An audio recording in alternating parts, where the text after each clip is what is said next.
So dramatic. I can't hear you, Alex.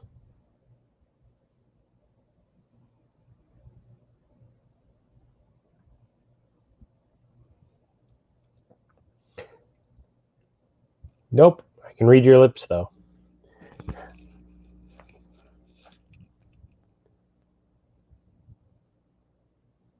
Can you hear me? Hi, Alayla. Can you hear Alex?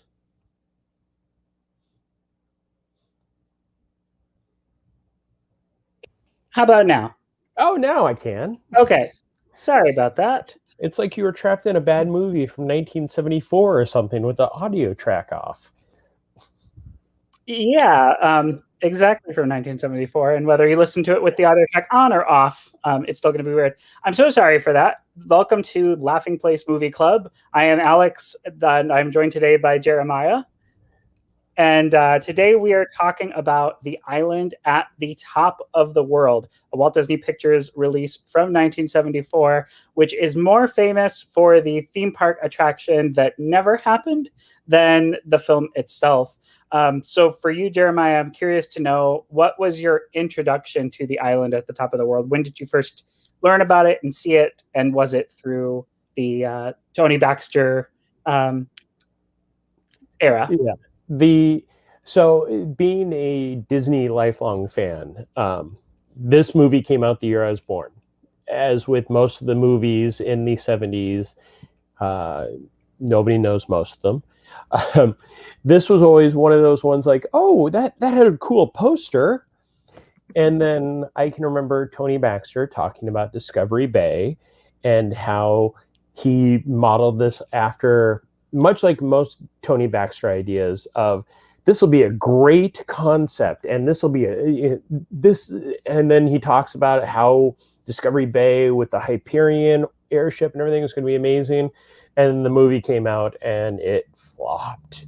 And this was definitely in the height of the, hey, we're going to make live action films and try to compete and get ahead of Star Wars. And we will go over how amazing this movie probably bombed.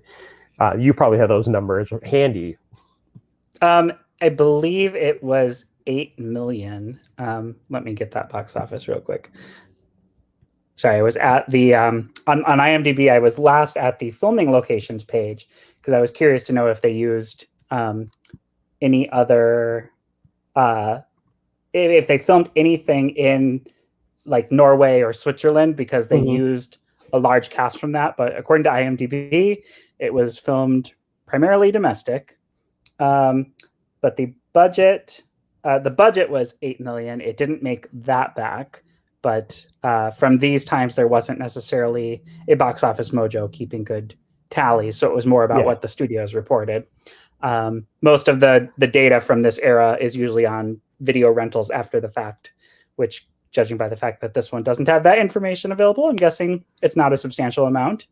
I don't think I mean, this was one of those, like, I would grab any of the live action films that, were never available for us as kids. And this was never something I saw on like Walt Disney on the Disney Channel or any of those. And it wasn't, I think it came out on DVD around the time when they sold it to, what was the other, who was putting out the DVDs? Anchor Bay. Anchor Bay did a lot, but Disney did put it out on DVD for its 30th anniversary, surprisingly with some bonus features, which was interesting. We're also joined by Cole, who just dropped in. Cole, I'm curious to know that the question that I had asked Jeremiah was, what was your first introduction to Island at the Top of the World? And was it because there was a famously scrapped theme park attraction based on it? Or did you seek it out for other reasons? That's the exact reason. I will also be honest, I forgot that I was supposed to watch this movie this weekend. So I'm going to try to, I think it might be more entertaining though, to hear me try to explain my thoughts on it when I've never seen it, only based off hearing about it from the extinct Discovery Bay attraction. That is funny because Isla actually asked, have you ever seen it? And so two of us have, Jeremiah and I. It's streaming on Disney Plus, and Cole has not. I'm curious to know, Cole, based on the Discovery Bay concept and attraction, what do you think Island at the Top of the World is about? Okay, I think that there's some flying involved, some kind of blimp. Not a blimp, more of a blimp zeppelin. A dirigible? An air Dirigible, yeah. And it goes to a magical mystery land somewhere in the clouds. That's my general understanding of the film. Alex, You're do you not happen to have the poster handy? I have it. Well, it's in IMDb. I can see if it will let me grab it and bring it in to here. Oh yeah, they're not. IMDb is not handy with that. Here, I have it from. Okay. Oh, do you have it? I can't share. I don't have. Oh. Or can I? You don't have superpowers. No, I don't have the superpowers, I don't think. Hang on, let me see what I can do. Hey, look at that, I can. All these cool things I forget that I do when I don't have my superpowers. Aren't you fancy?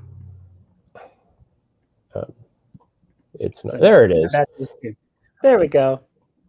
Yeah, so I can remember this, like seeing this poster, I think mostly at Walt Disney World on Pleasure Island at the poster shop and at Disney's MGM Studios, they would have this, like, that movie looks amazing. I want to see it. I'm really bummed that I forgot. I will say the poster is false advertising. And it's funny, we just had the Oscars last night. The film was nominated for Best Visual Effects, but I like to play a little game on this film, which is point out where the edges of the matte painting are, because they're really poorly blended in this one. And there's especially like this big council sequence where there's like giant flames in the background, but you can see this very clear dividing line where it becomes the sodium vapor screen, and the video quality takes a huge step down for these flames like are just coincidentally right above everyone's heads.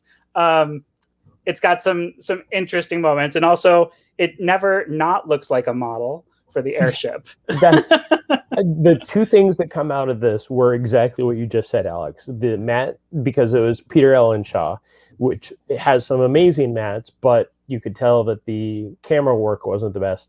But the miniatures in this is amazing. There's times where the Hyperion is flying through the glaciers, and you're just like, that looks so great. And it's in the days of the miniature. Now, it'd all be CGI, but it still looks good. Yeah. Well, one of the things that I think really stands out about Island at the Top of the World is, Disney had a fascination with Jules Verne. Disney, under Walt's leadership, made 20,000 Leagues Under the Sea in the early 50s, and then In Search of the Castaways in kind of the mid 60s. And this kind of has equal parts the fantastical nature of In Search of the Castaways, and then the kind of cool ship device from 20,000 Leagues Under the Sea. But it's not actually based on any Jules Verne material. It's like meant to emulate it without being derived from a Jules Verne story. And funnily enough, the novel that it's based on took place in the 60s. In that novel, they were flying around on helicopter. And so it was Disney that reset the story in the early 1900s and came up with this, the Hyperion ship, the name inspired by the original studio in Hollywood. So I think it's kind of interesting how they were really almost making this 1970s Jules Verne knockoff film. And yet it spent like 6 years in development. They put a lot of money behind it. They really kind of put all their eggs in this basket. The 70s is notoriously a bad era for Disney to begin with. And it's funny that the short that opened with Island at the Top of the World is much more famous than the film itself, which is Winnie the Pooh and Tigger 2. The last of the Pooh shorts before the package feature just a few years later. So I can only imagine that helped boost the numbers, but at the same time, it didn't do it enough to make it a success, because Disney had plans to make a sequel. There was a sequel to the book. They were planning to make a sequel to the film. And then obviously Discovery Island, Discovery Bay. Discovery Bay, thank you. Not a land in Disneyland, but a bay, which would have had the Hyperion. So I'm curious to know, since you knew it was intended to be an attraction and that didn't happen, were you surprised, for Jeremiah specifically, since Cole hasn't seen it, by how uninspiring the film is and how bad it plays? Well, the Discovery Bay was more of Tony coming together with the Hyperion was going to tie it together, but that was also going to have, they were going to park the Mark Twain in there, make that a dinner show. The train tracks can go in there. They're going to have a Nautilus. So it was kind of just all of the live action they could just stick in one area, and that was actually where the Dreamfinder character kind of started.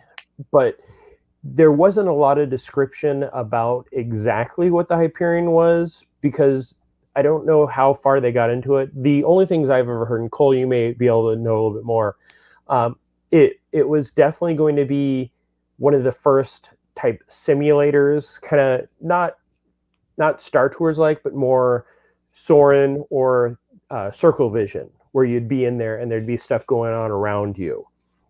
And that's the only, I think I only heard that once from Tony.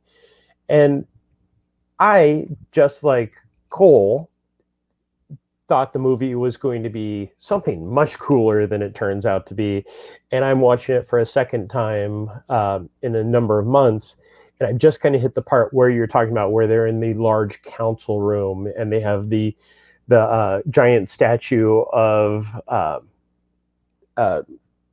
Thor's dad. Thor, it's Odin, Thor, and Hela are like the three gods in these giant figures that are clearly flat paintings. Yeah, it's a hard movie to watch, and knowing how amazing Discovery Bay was described, I can only guess that Tony Baxter had never seen the film when he came up with this concept. That, or I mean, from what I've read about the concept, was you're right. It was going to be a mostly projection based attraction. Some movement. You were going to get into the cab underneath the Hyperion and see around you, flying over these, the ice fields and the whales, leading up to your journey to this island at the top of the world, where the attraction presumably would have ended and you would have walked out and got back into Disneyland. So it doesn't sound like all that thrilling of an attraction, but I think people were just so wowed by the concept of Discovery Bay, and because this was such a centerpiece, or really the weenie of the land in the concept arts that they had distributed, which I guess they used to sell postcards of it at Disneyland as like, here's what's coming. Like they were that far along that they were selling merchandise. When the Disney Gallery opened above Pirates, this was one of the displays. They had concept art of Hyperion Bay, and I think that was probably the first time that I ever saw anything. And again, there wasn't a lot done with it, but it was just, the beauty of, oh, look at this amazing land that never got built. And I think one of the things that added to that was that nobody had ever seen Island at the Top of the World. So those combined, I think, were the best parts of why Discovery Bay was going to be good. I think also, from my understanding of the ride, is I think the best comp for it is kind of E.T.'s Adventure, where it kind of meander your journey till you got to the big mythical island at the end, and you'd see all the cool animals and everything like that. Kind of like how once you get to E.T.'s world, you're like, oh, there's color in this ride? Who knew?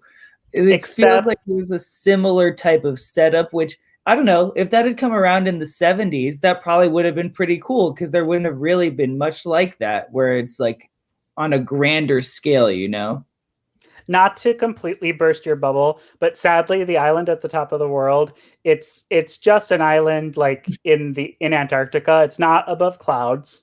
Sadly, this is really disappointing. You're not selling me on going to watch this movie. it's actually a whale graveyard, and there's no like fanciful animals there, but there are Vikings who got there somehow thousands of years ago, and their culture has remained unchanged to the point where they still speak Old Norse, although it's actually New Norse.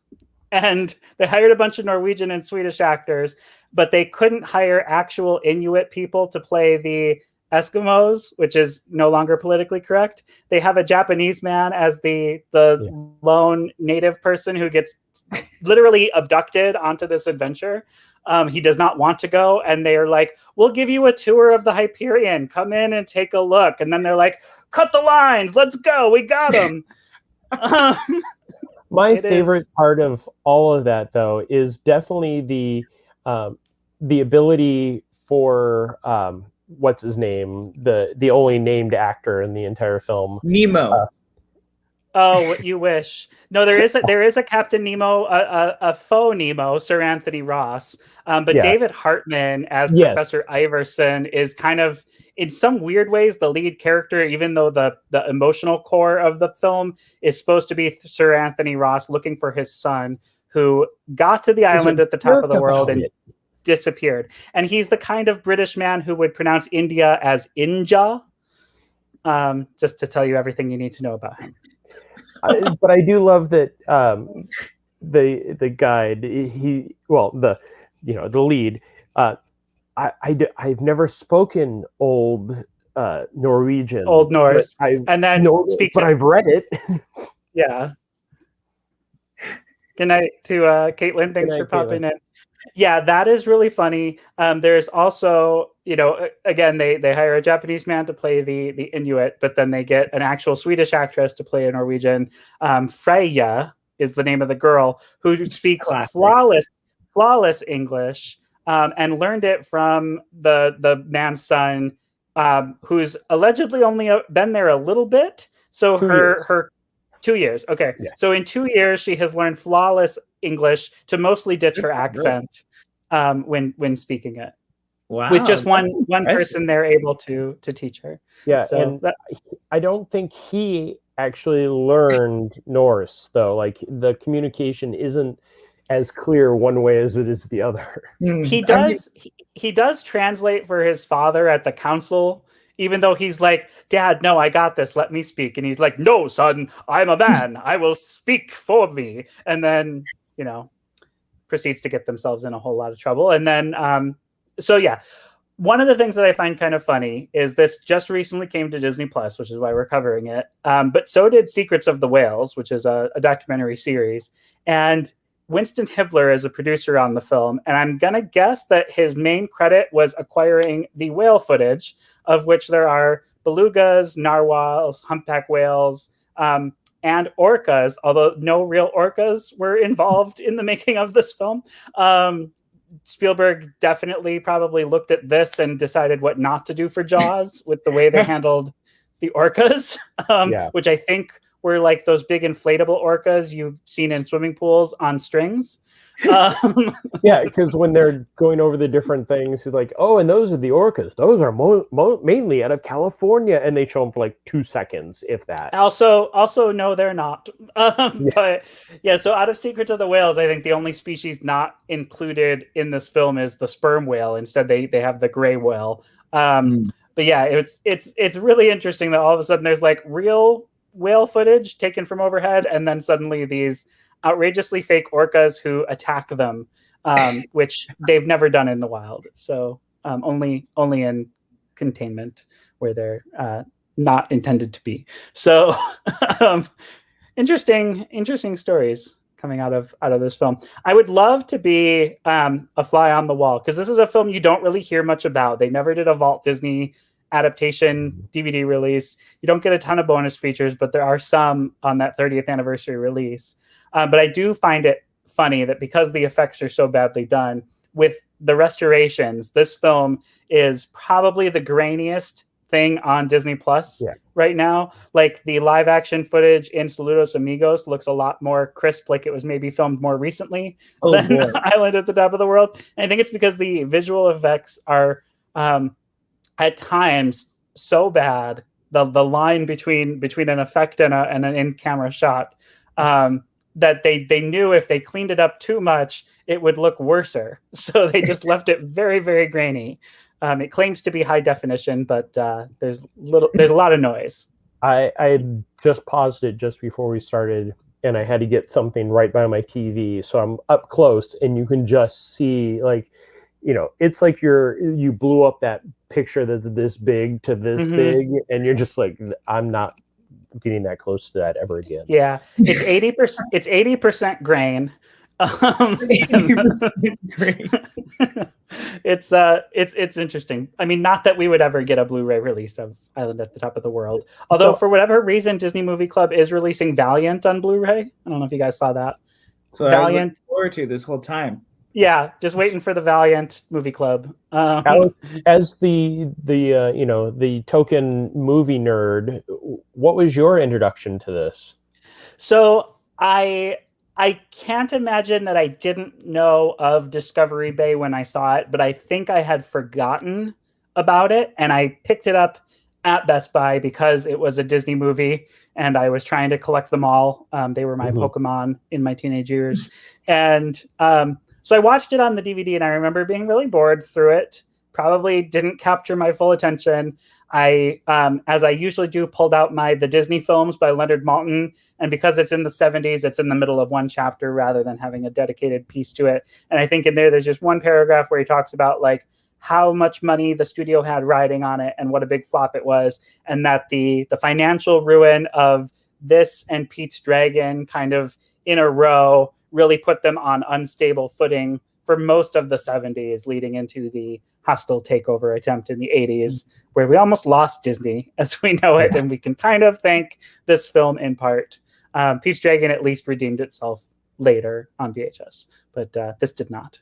As evidenced by the fact that it was not part of like the VHS Classics collection, like the Dean Jones collection, the Haley Mills collection. They had those brandings. There was no Island at the Top of the World, even though I think 20,000 Leagues Under the Sea and In Search of the Castaways were released as part of that. So they kind of buried it under the rug until its 30th anniversary when they threw it on DVD with a few bonus features, and they were like, yeah, this film is somewhat important. But I think more than anything, I'm more floored by the fact that it's not represented in a Disney park, because Disneyland Paris has the Hyperion parked in their version of Tomorrowland, which is Discovery Land. It's Tomorrowland. It's back to Tomorrowland, but it's back to Tomorrowland. But it was Discoveryland. Isn't it called Discoveryland? When I was there, it was still Discoveryland. That was like a year ago. It always flip flops. I've never been. There it is. It's in front. It's parked. It's a Videopolis, which is not Videopolis as we know it. It is a theater. It was closed when I was there. They do have a quick service, and then they have a stage, which they've done different shows. But when I was there were cheerleaders up practicing on the stage, even though it wasn't a cheer competition time. Of course, it was just them being there. Tomorrowland, Discoveryland. It was only seating. There wasn't even cheerleaders to entertain people. It was just seating. So that was the front of it. And then when you go inside, this is actually, hang on, come on. I did think this was pretty cool. What Jeremiah was about to show, I was like, whoa, it kept going? Yeah, this is the inside of it. Why is it not coming up for me? There we go.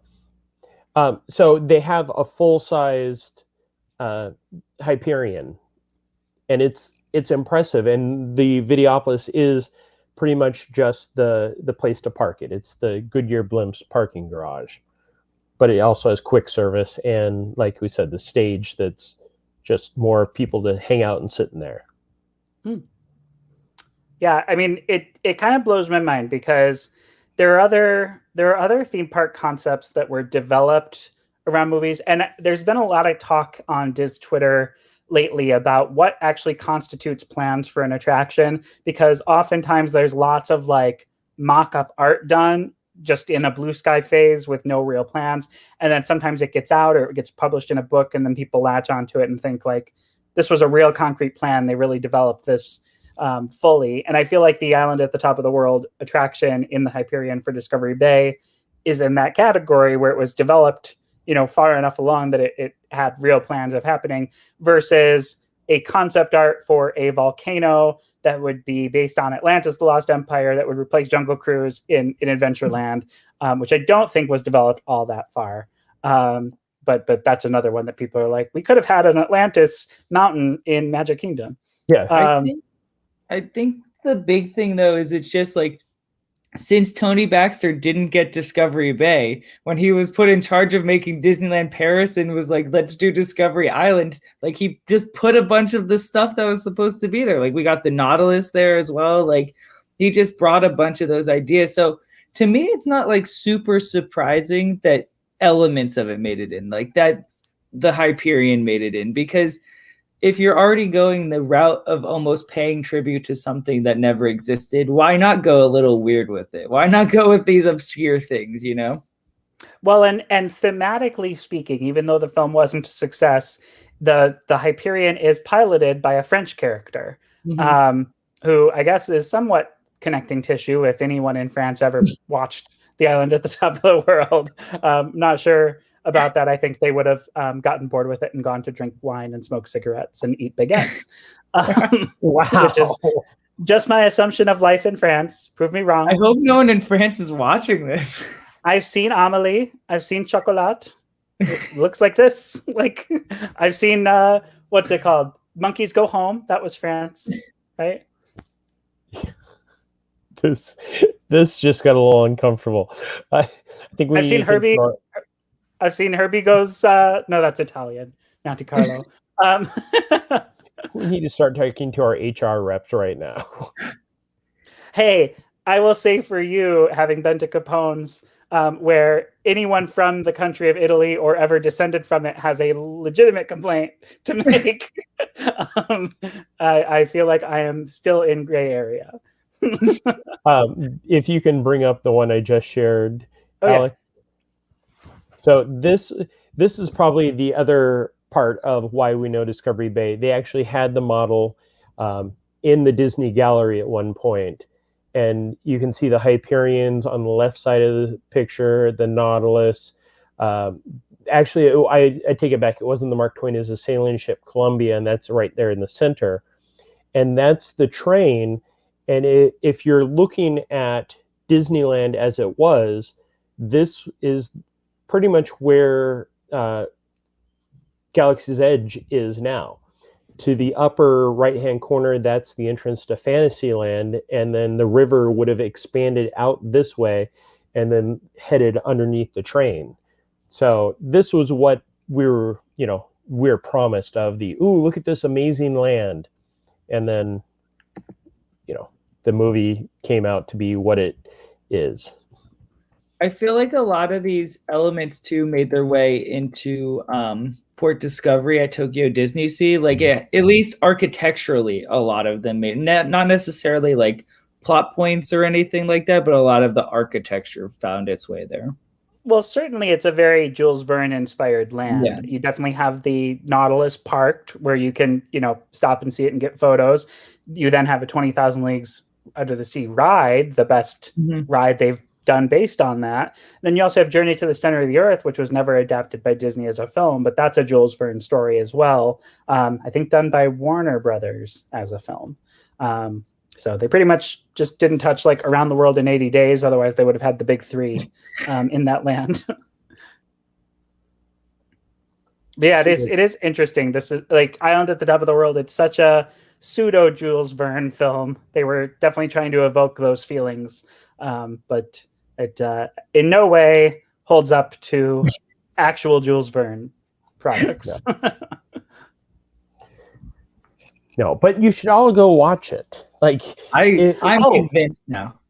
Definitely. If nothing else, watch the last 10 minutes for those really bad orcas. You will laugh so hard. They're meant to be scary, and they're very much not. There is a very cute French poodle in there that is treated better than most of the humans in this movie. Certainly treated better than Umiak, the indigenous person that they pick up and abduct. Yeah, this really, like, we should revisit this after Cole watches it, just so that we should watch him watching it, actually. Yeah, and the French poodle belongs to the French pilot. See, they're making stereotypes that I'm not allowed to make. My apologies to all of France. And But yeah, I mean, I do recommend checking it out. If nothing else, I mean, sometimes films are fun because they're bad. And I would say this is in that category. It really is Disney in the 70s trying too hard to make a hit, proving that there's no such thing as a sure thing in Hollywood, and falling very flat. And then it's also surprising that just 3 years later, Star Wars comes out and just changes the game completely. But this film feels like it was made 30 years prior to when it was. Like, it's really outlandishly outdated for the 70s. I can't imagine kids going into the theater were super enthralled by this, especially when you consider that 20,000 Leagues Under the Sea was on the re-release schedule, and you could just stay home on Saturdays and watch Wonderful World of Disney and get something better. Anything else anybody wants to say about Island at the Top of the World? May it rest in peace before we Great put this show to bed. Great. Good. I'm going to hold you to that quote. I'm going to publish it on new posters. Yes. We'll have someone make those cool stylized new posters, and it'll say, "A great film, Cole from Laughing Place." A true forgotten classic. A true Disney classic in every sense of the word. Cole. A true Disney 70s classic, yes. On par with Snow White and the Seven Dwarfs, obviously. No, I will say that I spent most of my life waiting to watch this film. And then when the pandemic hit, it turned into the, hey, let's catch up on some movies we never saw. And this was one that myself and my roommates all were like, yeah. And then all three of us just sat there and went, what in the world is going on? Because, you think of Journey to the Center of the Earth, the classic Jules Verne's, where there's, something that's just, ooh, ah, this is kind of like going on Maelstrom and going, that's the best attraction ever made.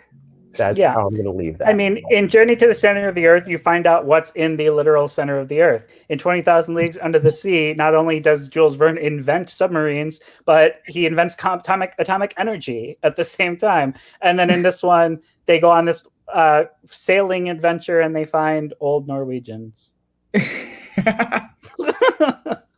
living without any progress amongst their civilization.